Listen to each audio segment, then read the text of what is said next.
தரமைந்து புலமை பரிசில் பரீட்சைக்கான எதிர்பார்ப்பு வினாக்களை உள்ளடக்கிய வெற்றிக்கணி இதழ் 5 வினாத்தாள் 1 5ஆம் பக்க வினாக்களுக்கு விடை காணும் விளக்கம் காண்போம். ஒவ்வொரு வினாத்தாளிலும் 8 பக்கங்கள் இருக்கும். அதாவது 12 வினாத்தாள் 1ம் 12 வினாத்தாள் 2ம் காணப்படுகின்றன. நாங்கள் இதுவரையிலே 5வது வெற்றிக்கணி இதழ் 1 அதாவது வினாத்தாள் 1 5வது பார்த்து கொண்டிருக்கிறோம்.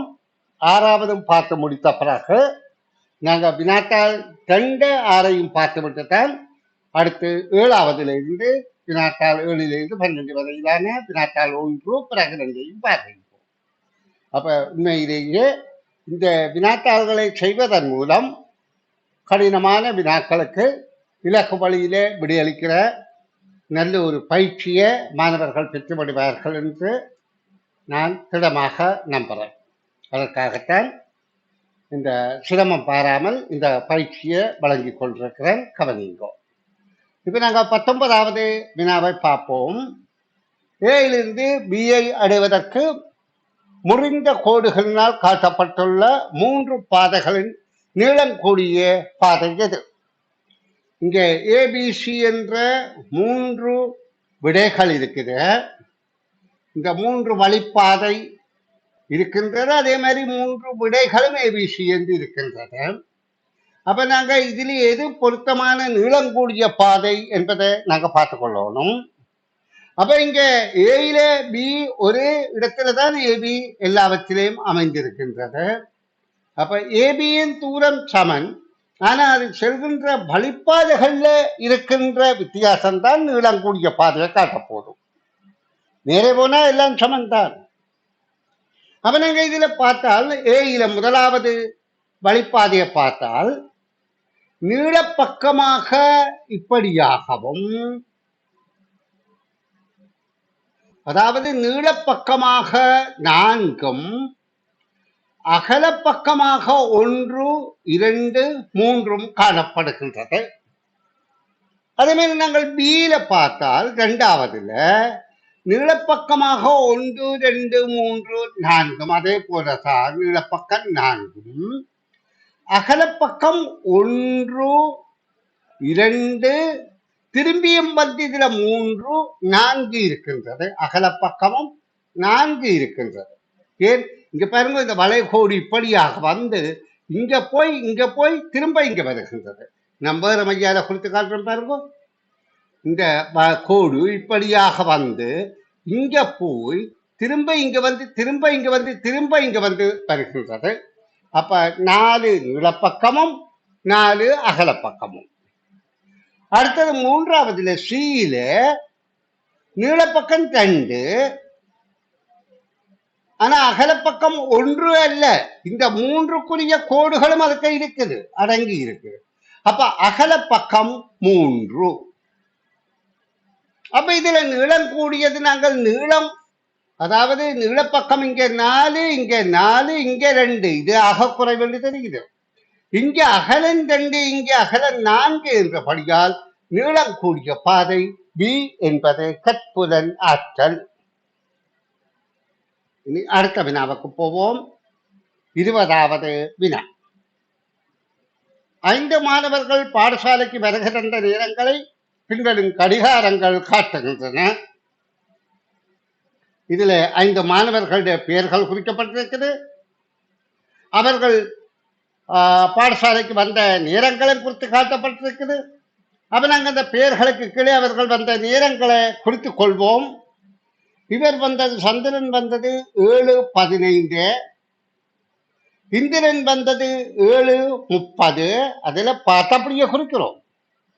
கமலா வந்தது 7 மணி, விமலா வந்தது 7 மணி 10 நிமிடம், அகமட் வந்தது 7 மணி 30 நிமிடம். இங்கு ஒரே நேரத்தில் 2 பேர் வந்திருக்கிறார்கள், இந்திரனும் அகமட்டும். கேள்விக்கு போவோம். இவர்களில் முதலிலும் இறுதியாகவும் பாடசாலைக்கு வருகின்ற மாணவர்கள் யாவர்? முதல்ல வருகதந்த மாணவர், நாங்கள் இந்த அட்டவணையை பார்க்க எங்களை விளங்குது கமலாதான் முதல் வந்திருக்கிறார். இறுதியாக வந்தது ஒன்றில் இந்திரன் அல்லது அகமட். அப்ப கமலா இந்திரன், கமலா அகமட் என்ற விடை இருக்கா? இது இல்லை.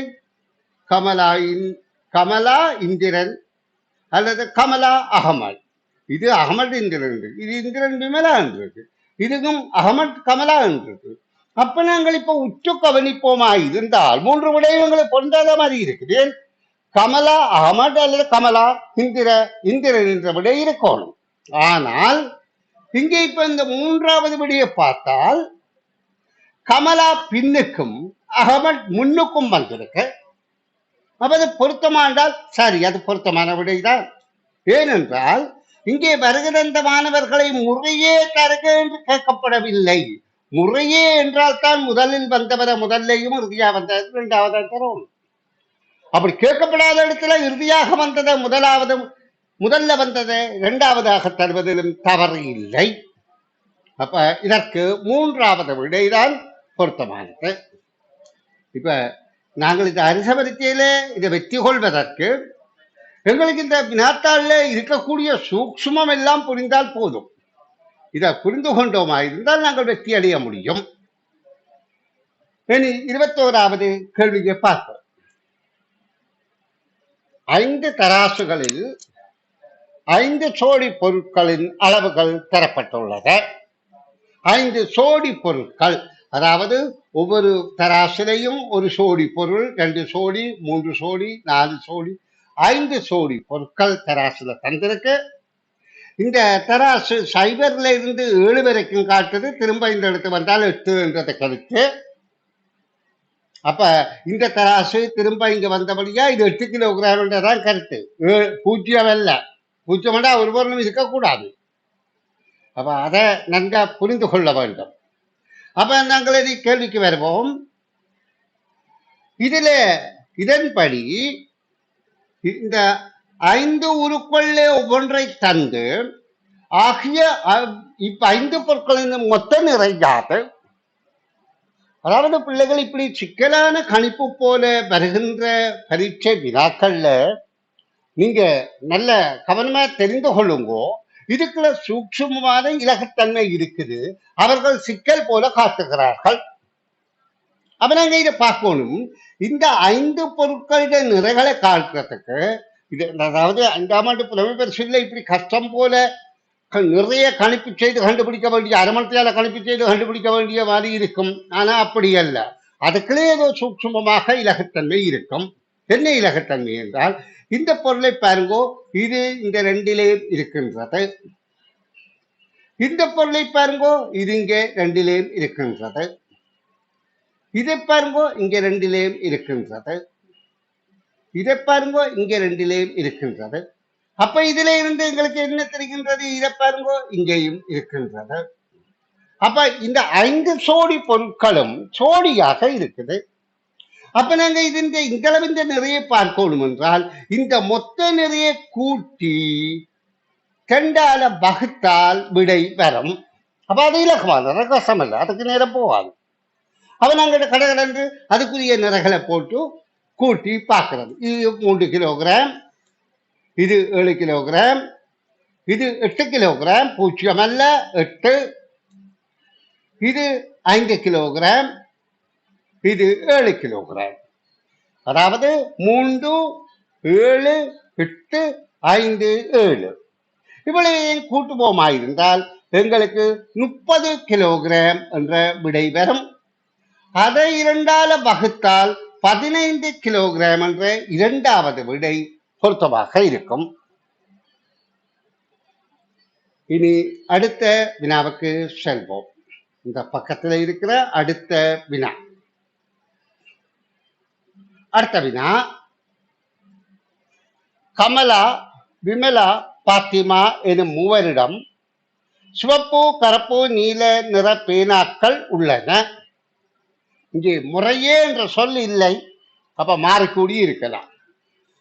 முறையே என்றால் நாங்க கமலாவிடம் முறையே என்று சொல்லி இருந்தால் கமலாட்ட சிவப்பு, விமலாட்ட கருப்பு, பாத்திமாட்ட நீலம் என்று சொல்லலாம். ஆனா இங்க முறையே என்று குறிக்கப்படவில்லை, உள்ளன என்று தான் சொல்லப்படுது. அப்ப மாறியும் இருக்கலாம். அவை ஒரு மேசையில் உள்ள ஒழுங்கு கீழே தரப்பட்டுள்ளது. அது எப்படி இருக்குதுன்றது ஒரு மேசையில அது எப்படி ஒழுங்கில இருக்குதுன்றது இங்க கீழே தரவாக தரப்பட்டிருக்கிறது. அப்ப நாங்கள் பார்ப்போம். இதுல முதலாவது சொல்லப்படுது, விமலாவின் பேனாவுடன் நீல நிற பேனா இல்லை. அப்ப விமலாட பேனா, அதாவது நாங்கள் இப்ப இதை பார்ப்போமா இருந்தால், விமலாட பேனாவோட நீல நிறம், அதாவது இந்த 3 நிறம் இருக்கு, கருப்பு நிறம், சிவப்பு நிறம் என்றால் விமலாவின் பேனாவோட நீல நிறம் இல்லை என்றது தெரியுது. விமலாட பேனா கருப்பா சிவப்பா என்பதை நாங்கள் தீர்மானிக்க முடியாது. விமலாட பேனா ஒன்றில் கருப்பா அல்லது சிவப்பு ரெண்டு தான் உண்டு. ஆனா விமலாட பேனா நீல நிறம் இல்லை என்பதுதான் இங்க சொல்லப்பட்ட கூற்று. பாத்திமாவின் பேனா நீல நிறம் அல்ல. அப்ப பாத்திமா என்ற பிள்ளைன்ற பேனாவும் நீல நிறம் இல்லை. அப்ப பாத்திமாடையும் கருப்பு அல்லது சிவப்பாக இருக்கலாம். இப்ப சண்டிபேடி பேனா நீல நிறம் இல்லை என்றால் இந்த அட்டவணையில வார 3வது ஆளா கமலா, அவடாதான் நீல நிறமாக இருக்க வேணும். இப்ப கேள்வி என்ன? ஆகவே இவற்றில் கமலாவின் பேனாவின் நிறைஞ்சாது நீலம் என நாங்க விடையளிக்கலாம். இந்த இடங்கள்ல மிக பொறுமையாக வாசித்து விளங்கி கிரகித்து விடையளிக்க பழகுங்கள். இனி நாங்கள் இந்த பக்கத்தின் 5வது மாதிரி பரீட்சை வினாத்தாள் ஒன்றின் 5ஆம் பக்க வினாவின் கடைசி வினாவை பார்வையிடுவோம். கடைசி வினா, தரப்பட்டுள்ள சதுரக்கட்ட வலையில் ஆரம்ப கட்டத்தில் இருந்து இறுதி கட்டம் வரை செல்லும் போது நிலத்தியுள்ள கட்டங்களை தவிர்த்து செல்ல வேண்டும். நீண்ட பாதையில் அவ்வாறு செல்லும் போது இடைவெளியில் எத்தனை கட்டங்களை கடந்து செல்ல நேரிடும்.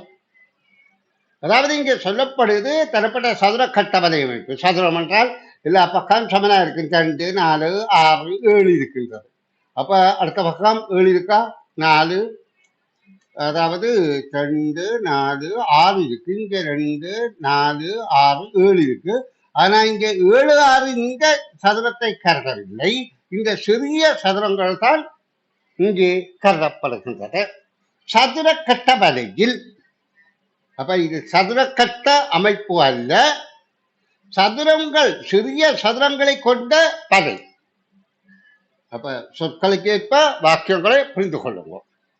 இறுதி கட்டம் வரை செல்வதற்கு, இந்த கட்டம் வரை செல்வதற்கு ஆரம்ப கட்டத்தில் இருந்து நிலத்தில் உள்ள கட்டங்களை தவிர்த்து செல்ல வேண்டும். நீண்ட பாதையில் அவ்வாறு செல்வதற்கு, நீண்ட பாதை இந்த சொல்தான் மிக முக்கியம்.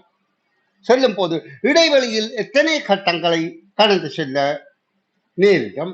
அப்ப இதுல இருந்து நீண்ட பாதையில செல்வதென்றால் இப்படி போவது நீண்ட பாதையாக இருக்காது. அப்ப நாங்க இந்த நீண்ட பாதையில போகணும் என்றால் இப்படி போய் இப்படி போய் இப்படி போய் இப்படி போய் இப்படி போறது நீண்ட பாதையாக இருக்காது. இப்படி சுத்தி போனால் இது நீண்ட பாதையாக இருக்கும். நம்ம நாங்க சுத்தி போற பாதையில உள்ள கடந்து செல்ல நேர கட்டங்கள் எண்ணிக்கையை பார்ப்போம். சதுரக்கட்ட அமைப்பின் சதுர கட்டங்களை எண்ணி பார்ப்போம். 1, 2, 3, 4, 5, 6, 7, 8, 9, 10, 11, 12, 13, 14, 15, 16, 17. இங்க விட உண்மையிலேயே 13 இதுக்கு இப்படி போறதா இருந்தா இது 13ஓட சரியான விடை இல்லை. அப்ப 17 தான் விடையாக அமைகின்றது. அப்ப 2வது விடை பொருத்தமாக இருக்கின்றது. நன்று. அடுத்த பக்க வினாவளி விளக்கத்தில் சந்திப்போம்.